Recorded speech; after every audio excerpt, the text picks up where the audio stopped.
Java for beginners এর ১০ম বাংলা টিউটোরিয়ালে আপনাদের সবাইকে স্বাগত জানাচ্ছি। আমি মতিউর রহমান। এই পর্বে আমরা আলোচনা করব জাভার সুইচ স্টেটমেন্ট নিয়ে। এর আগের দুই পর্বে আমরা আলোচনা করেছিলাম জাভার ইফ এলস স্টেটমেন্ট নিয়ে এবং ইফ এলস স্টেটমেন্ট ব্যবহার করে ছোট একটা গ্রেডিং সিস্টেমের জন্য কোডও লিখে ফেলেছিলাম। তো ইফ এলস স্টেটমেন্ট যদি আমরা দেখি তাহলে ইফ এলস স্টেটমেন্ট কিভাবে কাজ করে, ইন্টিজার টাইপে যদি আমরা নাম্বার নামের একটা ভেরিয়েবল নেই এবং যার মধ্যে ভ্যালু হিসেবে যদি 10 রাখি, তাহলে আমরা ইফ কন্ডিশন এভাবে লিখতে পারি, ইফ নাম্বার ইকুয়াল ইকুয়াল যদি 10 হয় তাহলে সে কিছু একটা প্রিন্ট করবে। আর যদি নাম্বার ইকুয়াল টু যদি 10 না হয়, সেক্ষেত্রে আমরা এলস ব্যবহার করে অন্য কিছু একটা প্রিন্ট করে ফেলতে পারতাম। তো সুইচ স্টেটমেন্ট অনেকটা এইভাবেই কাজ করে। তো আমরা এখন দেখি যে সুইচ স্টেটমেন্ট কিভাবে কাজ করবে। তো এগুলো মুছে দিয়ে আমি একটা নতুন ভেরিয়েবল নিচ্ছি, স্ট্রিং টাইপের ভেরিয়েবল, যার নাম দিলাম নেম এবং ভ্যালু অ্যাসাইন করলাম মুন্না, অর্থাৎ নামের মধ্যে আমি নাম হিসেবে রাখলাম মুন্না। এরপর আমি সুইচ স্টেটমেন্টের বেসিক সিনট্যাক্স লিখে ফেলবো, সুইচ তারপরে ফার্স্ট ব্র্যাকেট এবং ভিতরে আমার ভেরিয়েবলটির নাম, আমি ভেরিয়েবলের নাম দিয়েছিলাম নেম।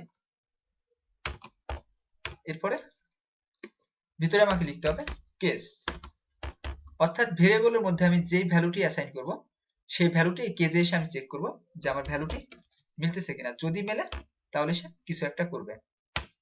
তো আমি চাচ্ছি এখানে প্রিন্ট করবে system dot out dot print line Munna is a programmer.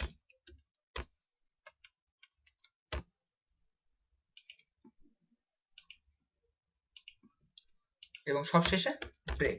আমরা কেন ব্রেক ইউজ করতেছি আমরা একটু পরে দেখব। এরপরে এরকম হতে পারে যে আমি ভেরিয়েবলের মধ্যে আমি মুন্না নামটি অ্যাসাইন করে দিয়েছি, কিন্তু মুন্না নামটি কেজ ওয়ানে নেই, সেক্ষেত্রে আমার অন্য কেজের দরকার হবে। তো আমি চাচ্ছি যে যদি কেজে যদি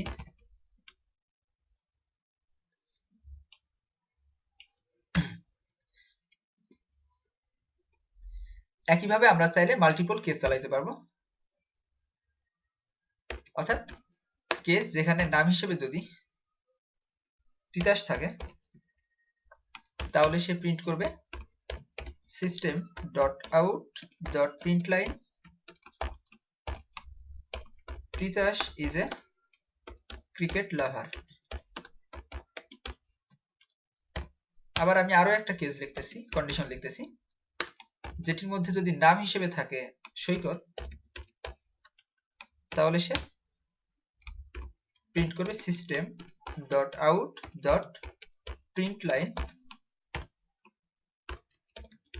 সৈকত is a food lover. Food lover.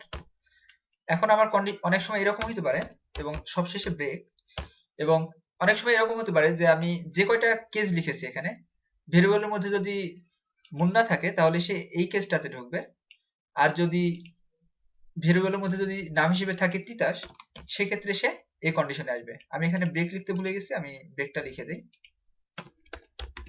Break. এবং ভেরিয়েবলের মধ্যে যদি নাম হিসেবে থাকে সৈকত তাহলে সে এখানে ঢুকবে। এখন আমার যদি ভেরিয়েবলের মধ্যে অন্য কোনো একটা যদি নাম থাকে, দেখা গেল যে সেখানে আমি নাম হিসেবে দিছি শাকিল, সেক্ষেত্রে তাকে কিছু একটা করতে হবে। তো সে কারণে আমরা যেটা করতে পারবো, উপরে কোনো কেজে যদি না মেলে সে ডিফল্টে এখানে এসে প্রিন্ট করে দেবে system dot out dot print line, যে আমি শুধু চাচ্ছি শুধু হ্যালো বলবে। তো আমি যদি এখন আমার কোডটি রান করাই তাহলে দেখবো আউটপুট হিসেবে কি আসে। আউটপুট হিসেবে চলে এসেছে যে মুন্না ইজ এ প্রোগ্রামার। এখন যদি আমরা পুরো কোডটির দিকে একবার নজর বুলাই তাহলে দেখব প্রথমে স্ট্রিং টাইপের নেম নামের একটা ভেরিয়েবল নিছি, যার মধ্যে আমি ভ্যালু অ্যাসাইন করছি মুন্না, এবং সুইচ স্টেটমেন্টের মধ্যে আমার ভেরিয়েবলটির নাম লিখে দিছি, এবং এখানে এসে আমি কেসগুলোতে চেক করতেছি যে আমার ভেরিয়েবলের মধ্যে আমি যে ভ্যালুটা অ্যাসাইন করছি এই ভ্যালুটা কোন কেসটার সাথে মিলে যাচ্ছে।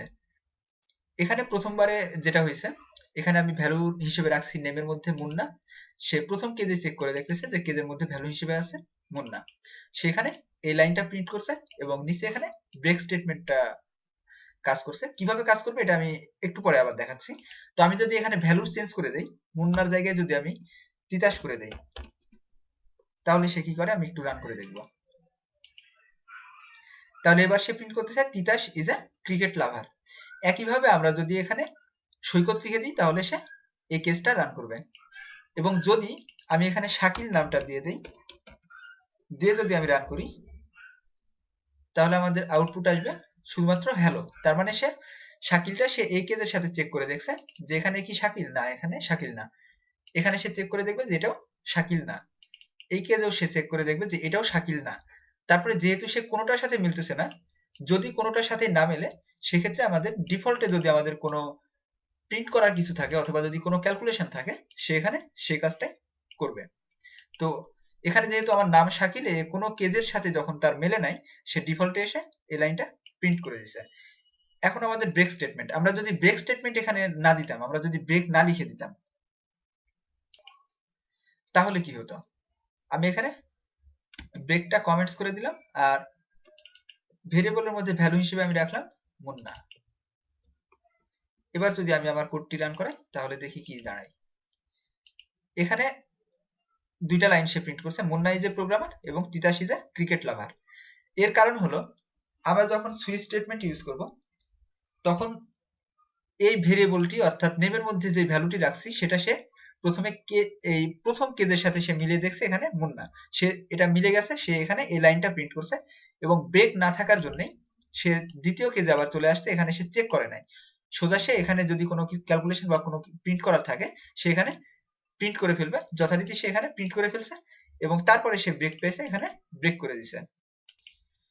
অর্থাৎ এখানে ব্রেক স্টেটমেন্ট যেটা করতেছে সেটা হলো, আমি যদি এই ব্রেকটা এখন আমি রান করাতে চাই ব্রেক সহ, তাহলে আমাদের শুধুমাত্র প্রিন্ট করবে মুন্না ইজ এ প্রোগ্রামার।